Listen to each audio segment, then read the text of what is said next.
Nous vivons effectivement dans une société qui valorise considérablement la performance, comme vous le dites, hein, dans tout un registre d'activités humaines, le monde professionnel, le monde scolaire,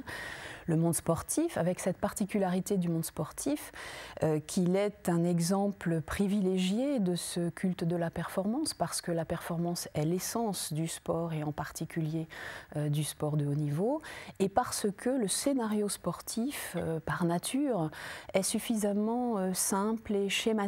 pour illustrer ce culte de la performance et pour proposer à notre société une sorte d'épure. Pas simplement d'ailleurs de la performance, de fonctionnement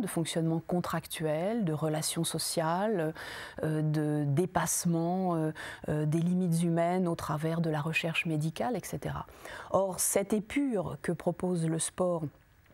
et le sport de haut niveau en particulier, effectivement nous est familière et en même temps procède d'un avènement. Cet avènement est historique et philosophique. Il est lié à l'apparition de la modernité au XVIe, XVIIe, mais surtout au XVIIIe siècle, et il permet de confronter des valeurs qui sont celles d'un monde ancien,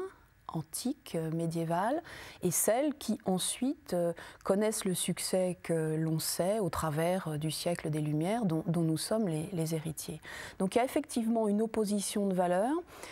qui permet de comprendre que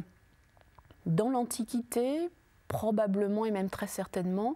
nous ne pouvions pas penser le dépassement de soi, le culte de la performance ou plus généralement le progrès humain à l'infini de la manière dont nous le pensons aujourd'hui. Parce que les valeurs qui sont celles de l'Antiquité, à tout point de vue, c'est-à-dire scientifiques, philosophiques, sont